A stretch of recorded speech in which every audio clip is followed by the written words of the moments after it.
My name's Gail Hunt from Automate UK. I'm here today at Fairfields Farm, a company that blends tradition with innovation.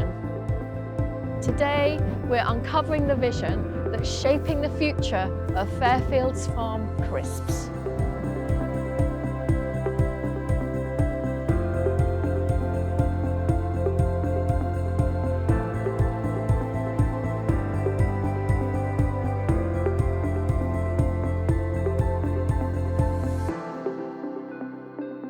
We're here with Robert and Laura Strathern talking about the future of their business.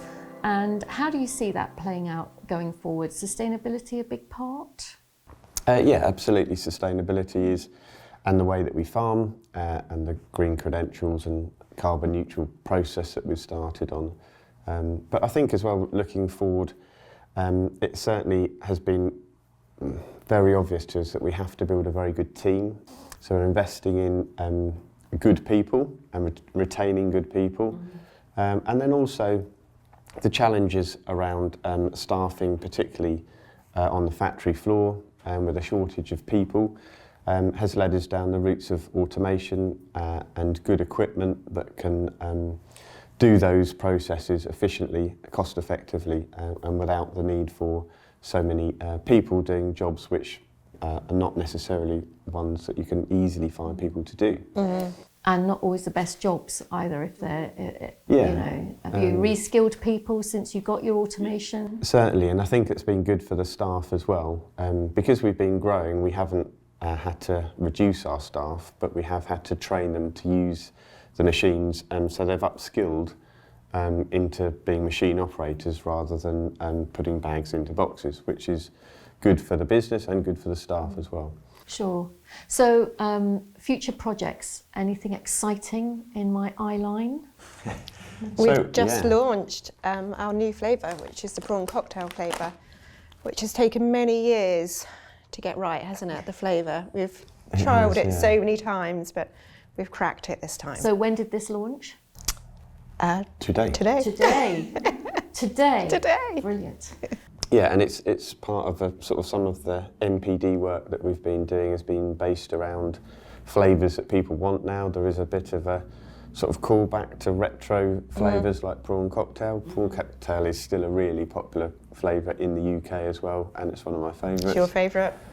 So we've decided to Deep launch irony that the owner of a crisp factory couldn't produce the flavour that you liked. It took me 12 years to be allowed to do it. Yeah.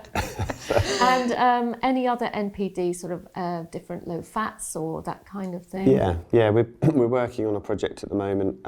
We're developing through our other brand, 10 Acre, a low fat crisp, which is low in fat, vegan, gluten free, with flavours that are within the HFS compliant range as well. And I think the challenge is to make it still taste really good, and that's the key scope of what we're trying to do, is make it taste great, but with those healthy parameters as well. So yeah, we're hoping we can get that in the marketplace soon. Excellent. Going back to the farm and sustainability, so on your road to net zero, where are you on that road? Are you? So it took 3 or 4 years to get to this stage where we are carbon neutral. We want to get to net zero by 2030. Okay. And I think we're in a good position to do so. But there are lots of things that we have to get aligned, and packaging, oil, etc. These are the things and fertiliser, which we've made good inroads to do. But there's still a lot of work to do. And we've been fortunate to have the farm to offset quite a lot of the carbon by growing the green cover crops and by using different fertiliser in the form of digester. Planting the trees, woodlands, small woodlands. Planting trees, yeah.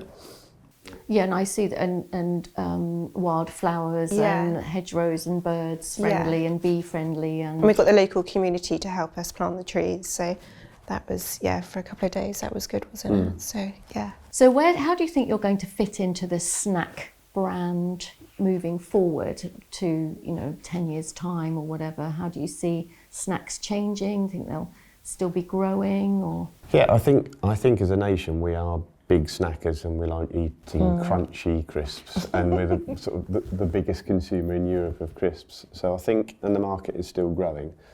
I think it will evolve into people being more health conscious. I think they will want to know where the foods come from, and the data on the pack is clear and it's honest. But I think, yeah, it will evolve, and packaging with plastic and where that will go in the next couple of years will be very interesting to see how it all pans out. But yes, I'm sure we will endeavour to be a part of that journey. And hopefully our children. Yeah. Yes, hopefully. moving forward. Absolutely. And then you can take your caravan around Europe and see America or whatever. Maybe. Well, it's been lovely talking to you about the future of your business. Thank you very much. Thank You're you. welcome. Thank you.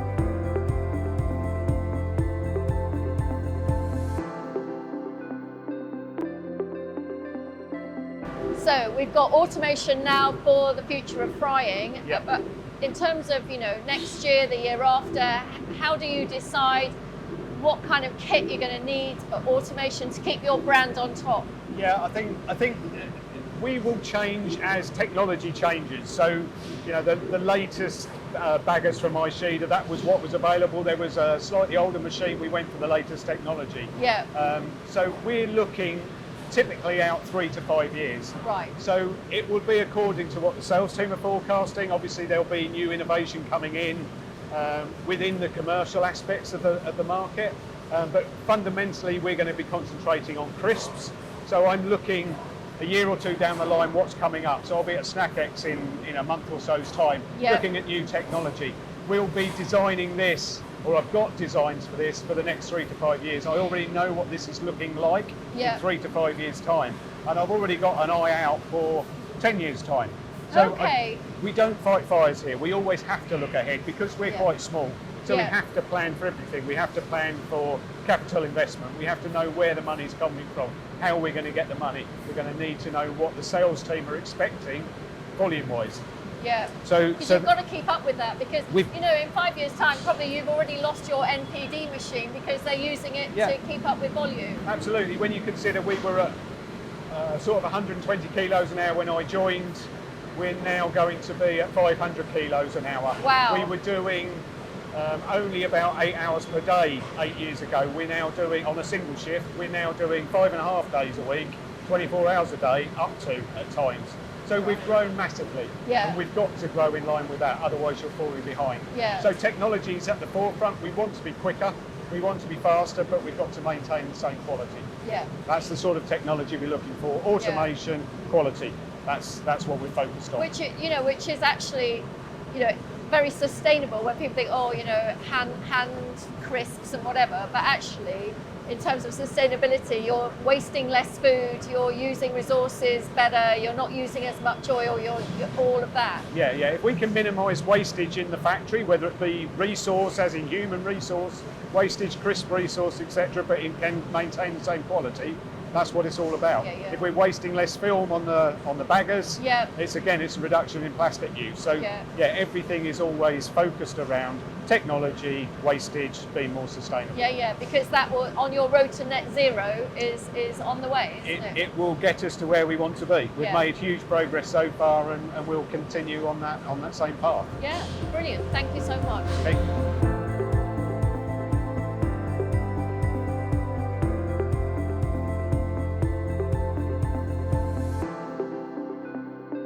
Here we are in the beautiful sunshine in the Essex countryside, talking to Tash Jones, who's the commercial director of Fairfields Farm Crisps, and we're talking about how you're working on success for the future of your brand. What are you doing differently going forward?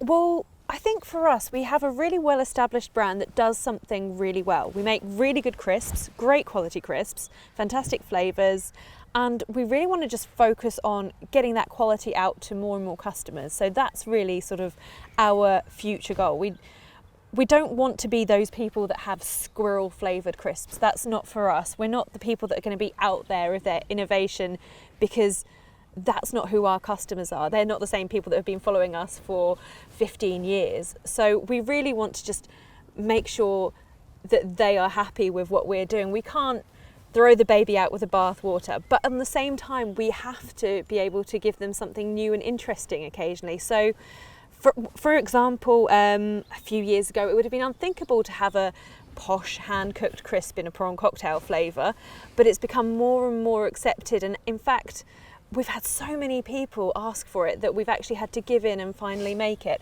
And Robert, our co-founder, is over the moon. It's the flavour he has always wanted to make. So prawn cocktail now released. I hear he was in the factory at 6 a.m. this morning when the first prawn cocktail crisps came off the line. He was, and I got a triumphant WhatsApp with the pack held aloft in the air as well, so that was good to see. And the other thing that we really have to look at is how we present ourselves, not just sort of our messaging, but what the pack itself looks like. So as much as we might love how it looks, we have to keep an eye on the future and how consumers expect to see their packaging. So we've just gone through a project where we're about to relaunch our brand a little bit, and we call it evolution rather than revolution. And I think that that's kind of our mantra in general for how we manage our business, manage the brand, that we evolve, we don't completely So you're progressing, but Yes. you're sticking with your traditional roots. Yeah, absolutely. Is that a way yeah. of doing that? Yeah, absolutely. We will farm better, we will do more sustainable farming, we will be better, or we're fantastic actually already with our availability and our service to our customers, maintain all the things that makes us great and think about the things that maybe we could tweak, make a little bit better. Do we need a bit more chili in the sweet chili? Do we need a bit more beef in the beef? And those are the kinds of things that we're focused on, really fine-tuning the things that really work for us. So thinking about as the factory expands, as the farm grows, how does that work with your neighbours, all the community stuff you do? I know that's a big part of how you work. Yeah, absolutely. So the thing about it being a family farm is that Laura and Robert live amongst the community that they farm in, that they have their business in.